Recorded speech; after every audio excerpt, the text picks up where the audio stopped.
Welcome to the deep dive. Today we're doing something a little different. We're taking a closer look at a really fascinating narrative that, right from the start, throws us into this world of love, fear, and, well, a pretty deep mystery. Our source is excerpts from the Jinn's Selfless Love, Episode 1.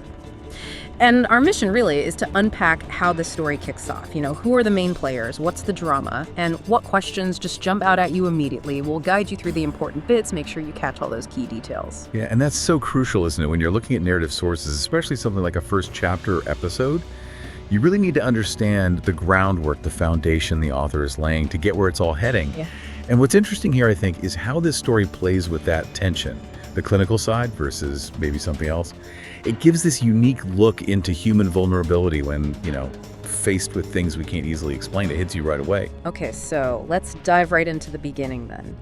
It opens quiet afternoon, Karachi, a psychiatrist clinic. And we meet Dr. Nadia Ajmal. She's a well-known psychiatrist. And then Hassan and his wife, Hania, walking in. Right. But it's Hania. She grabs your attention instantly. The description is pretty stark. Pale face, teary eyes, looking frightened, almost broken. And her first words, her voice is trembling. Hassan, I am not mad. Please don't bring me here. You just feel that terror she has of the word psychiatrist. It comes right off the page. What does that tell us right at the outset? Oh, it's incredibly telling. The author uses that visceral reaction from Hania, combined with Hassan's aching heart. It sets up this dynamic immediately. It feels like an imbalance, but it's rooted in love, which makes her fear even more, poignant. Yeah. And Hassan, he's clearly struggling himself, but he's trying to be strong for her, gently persuading her. He says, my love, who told you that you are mad? This is not an asylum. This is a place where the knots of the mind are untangled. Such a powerful image. It really is. And he promises her, just a few sessions and you'll be fine. You'll smile again. You'll be my Hania once more. So it's not just conflict, it's empathy, desperation. Right. It pulls you right into their struggle. Right. So after Hassan pleads with her gently, she gives in. Reluctantly, she's clinging to him like a scared kid, apparently, when Dr. Nadia motions for Hassan to wait outside. But she sits down, and the text paints this picture of just how fragile she is, drained of all life. Dr. Nadia asks a few basic questions, and then pretty quickly, the session's over. Hani just wants out, asking Hassan, can we go home now? Yeah, and this is where Dr. Nadia gives her initial take. Professionally.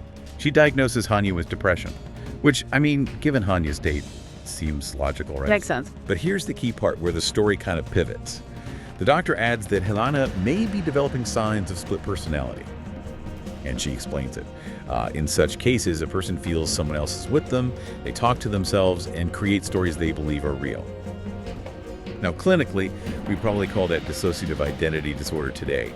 But using split personality, it immediately signals the severe disconnect from reality for the reader. It's a common understanding. Okay. And Dr. Nadia gives practical advice too. A prescription. Says Hassan needs to be there constantly. She needs your presence more than anything, and tells him to come back next week. So this initial diagnosis frames it all as psychological. You expect a story about, internal struggles. Yeah. But given that title, The Jinn's Selfless Love, does that diagnosis feel maybe a bit too neat? Almost like the author's setting us up. Oh, absolutely. I think it's a brilliant piece of misdirection, because just when you think, okay, I understand it's depression, maybe did top, the story just flips completely. Hassan comes out of the doctor's office expecting Hania to be right there in the waiting room, and she's just gone. Imagine that feeling. Pure panic. He's calling her name, running around.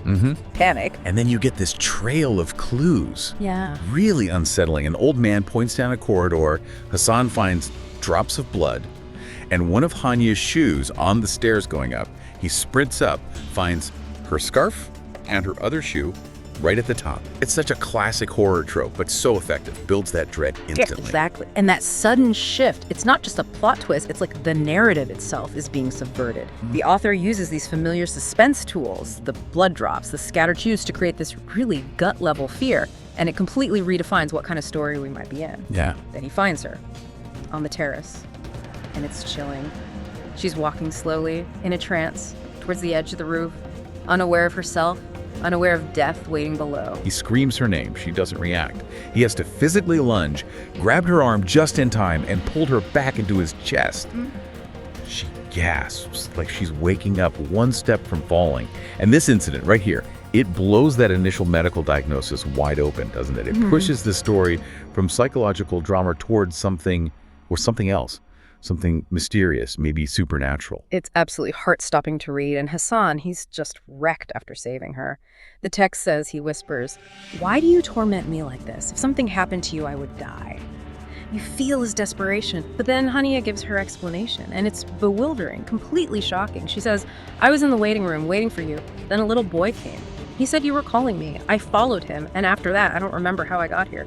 Where did he go? He was just here. Maybe he fell. Maybe he is hurt. Maybe his blood." And that's the moment. The core mystery just locks into place right there. Hassan tries to shut it down firmly. There is no boy, Hania. No one is here. But crucially, the source tells us his own heart is still shaking with fear. He's denying it, but he's scared too. Right, he feels it. So this clash, Hani's experience versus what seems objectively real, that's the crux of it now. Is this boy, this whole event, just a symptom? A manifestation of her diagnosed condition? A story her mind created, like the doctor suggested? Or is something else going on, something uncanny, like the title suggests? Yeah, the Jinn. Exactly. This conflict, clinical versus maybe supernatural. It's not just a hook. It's designed to make you question everything you thought you knew about her situation just moments before. It forces you, the listener, to wonder, okay, which explanation feels more real right now? It absolutely leaves you hanging, wanting to know what happens next. So we've sort of unpacked this initial setup of the Jinn's selfless love, episode 1. Right. We've got Hania's terrifying condition, Hassan's desperate love, Dr. Nadia's medical diagnosis, which seems to fit at first, and then this rooftop incident that just throws everything into question. It leaves us with way more questions than answers about what's really happening to Hania. A really powerful, unsettling start. It really is. And it makes you think, doesn't it? What happens when those knots of the mind Dr. Nadia talked about? What if they're tangled by something more than just what's inside? What happens when the stories someone creates, maybe as part of an illness, start to feel terrifyingly real, possibly blurring into actual events? This opening really pushes us to think about how fragile our own grip on reality might be, especially when we encounter things that just don't fit our understanding of the world.